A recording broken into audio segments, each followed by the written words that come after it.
Hai semuanya, kami dari kelompok 4 Ilmu Administrasi kelas B Prodi Pendidikan Administrasi Perkantoran, Fakultas Ekonomi Universitas Negeri Medan. Nah, pada video kali ini kami akan memaparkan hasil diskusi kami mengenai tugas KKNI Project tentang koordinasi antara Dinas Pendidikan dan lembaga pendidikan terkait penerapan kurikulum Merdeka Belajar di Kota Medan. Sebelum masuk ke pemaparan, ada baiknya saya memperkenalkan anggota dari kelompok 4, yaitu yang pertama, saya sendiri Feby Aulia dengan NIM 7223144007. Yang kedua ada Exia Octavia Sitohang dengan NIM 7223144018. Dan yang terakhir ada Fatima Azhara dengan NIM 7223144002. Langsung saja ke pemaparan yang pertama, yaitu ada rumusan masalah. Nah, pada materi kami ada 2 rumusan masalah, yaitu apa masalah yang terjadi dalam penerapan kurikulum Merdeka Belajar dan apa upaya yang dilakukan oleh Dinas Pendidikan dan lembaga pendidikan terkait masalah dalam penerapan kurikulum Merdeka Belajar. Bagian selanjutnya, pendahuluan.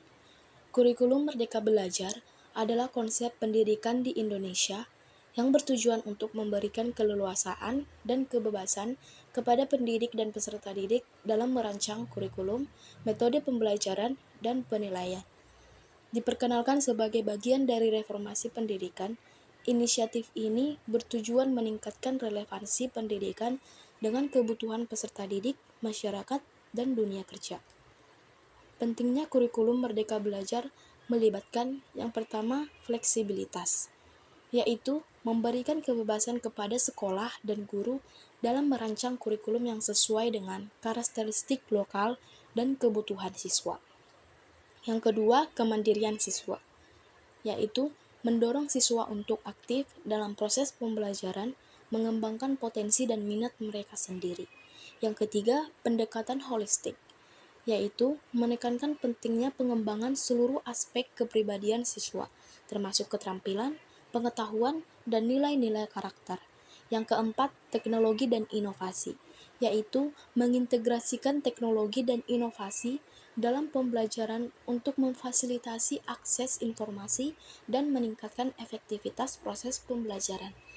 Yang terakhir, keterlibatan masyarakat, yaitu mendorong keterlibatan orang tua dan masyarakat dalam mendukung dan memahami proses pendidikan. Dengan demikian, kurikulum Merdeka Belajar bertujuan untuk menciptakan lingkungan pembelajaran yang lebih dinamis, relevan, dan responsif terhadap kebutuhan peserta didik serta perubahan dalam masyarakat dan dunia kerja. Dinas Pendidikan merupakan suatu lembaga pemerintah yang bertanggung jawab dalam pengelolaan dan pengembangan sistem pendidikan di suatu daerah. Dinas Pendidikan berperan dalam perencanaan, pelaksanaan, dan pengawasan kebijakan pendidikan, serta memberikan pelayanan pendidikan kepada masyarakat. Tugas utama Dinas Pendidikan antara lain adalah mengawasi dan mengelola sekolah-sekolah yang ada di wilayahnya, mengelola sarana dan prasarana pendidikan, menyusun kurikulum, memfasilitasi pelatihan dan pengembangan guru, serta memantau mutu pendidikan di daerah tersebut. Selain itu, Dinas Pendidikan juga bertugas untuk merumuskan dan mengimplementasikan kebijakan-kebijakan yang berkaitan dengan pendidikan, serta memberikan bantuan dan dukungan kepada sekolah-sekolah, siswa, dan guru. Lembaga pendidikan adalah sebuah organisasi atau institusi yang dibentuk dengan tujuan menyediakan fasilitas dan layanan pendidikan bagi siswa atau pelajar. Lembaga pendidikan terdiri dari berbagai macam jenis seperti sekolah dasar, sekolah menengah pertama, sekolah menengah atas, perguruan tinggi, institut, akademi, dan lembaga pendidikan non-formal lainnya. Tujuan dari lembaga pendidikan ini adalah memberikan pendidikan formal atau informal pada ratusan atau bahkan ribuan siswa, mulai melatih keterampilan, pengembangan diri, dan pendidikan karakter. Kegiatan belajar mengajar di lembaga pendidikan dilakukan oleh tenaga pengajar profesional yang memiliki kualifikasi pendidikan minimum yang diakui seperti guru atau dosen. Selain itu, lembaga pendidikan juga bertanggung jawab untuk mengelola dan menyediakan fasilitas seperti ruang kelas, laboratorium, perpustakaan, sarana olahraga, dan lain sebagainya, sehingga dapat mendukung proses belajar siswa secara optimal. Selanjutnya, pembahasan.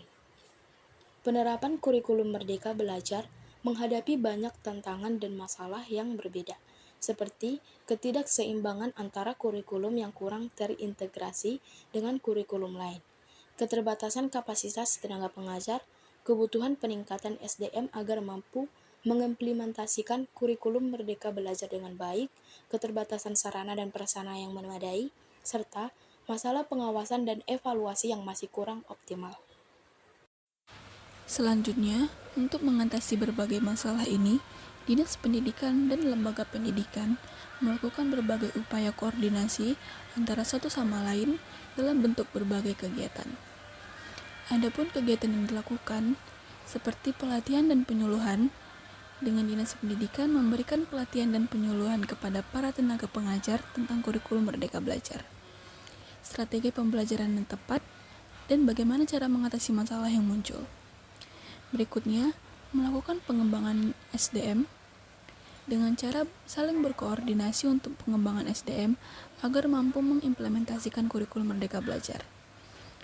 Hal ini meliputi pengadaan program pelatihan dan pengembangan, inventarisasi kebutuhan SDM bagi lembaga pendidikan, serta evaluasi berkala terhadap kinerja dan kompetensi pendidik. Selanjutnya, melakukan pendampingan antara Dinas Pendidikan dan lembaga pendidikan dalam penerapan kurikulum Merdeka Belajar. Hal ini meliputi pengawasan dan evaluasi bersama, serta pemecahan masalah atau rekomendasi yang bersifat mutualistis agar lembaga pendidikan dapat menerapkan kurikulum Merdeka Belajar secara optimal. Selanjutnya, mengadakan sarana dan prasarana. Dengan cara berkoordinasi dalam pengadaan, serta perawatan sarana dan prasarana sekolah agar memenuhi kebutuhan penerapan kurikulum Merdeka Belajar dengan memperhatikan kebutuhan masing-masing lembaga pendidikan. Dalam pelaksanaan kurikulum Merdeka Belajar, kerjasama antara Dinas Pendidikan dan lembaga pendidikan menjadi penting. Masing-masing harus menyesuaikan dengan tantangan dan kendala yang ditemui agar proses pembelajaran dapat berjalan secara optimal, sehingga dapat tercipta generasi bangsa yang kreatif, inovatif, dan mandiri. Adapun kesimpulan dari materi kami hari ini, Dinas Pendidikan memiliki peran sentral dalam pengelolaan sistem pendidikan di suatu daerah, termasuk pengawasan sekolah dan pengembangan kebijakan. Lembaga pendidikan seperti sekolah dan perguruan tinggi bertujuan memberikan pendidikan formal atau informal dengan dukungan fasilitas yang optimal. Penerapan kurikulum Merdeka Belajar dihadapi berbagai tantangan, seperti ketidakseimbangan kurikulum dan keterbatasan sumber daya. Untuk mengatasi hal ini, Dinas Pendidikan dan lembaga pendidikan melakukan koordinasi melalui pelatihan, pengembangan sumber daya manusia, pendampingan, dan pengelolaan sarana dan prasarana. Kerjasama antar Dinas Pendidikan dan lembaga pendidikan menjadi kunci dalam memastikan proses pembelajaran berjalan secara optimal, menciptakan generasi yang kreatif, inovatif, dan mandiri. Sekian dari hasil pemaparan materi kami. Apabila ada kesalahan dalam pengucapan kata, kami mohon maaf. Assalamualaikum warahmatullahi wabarakatuh.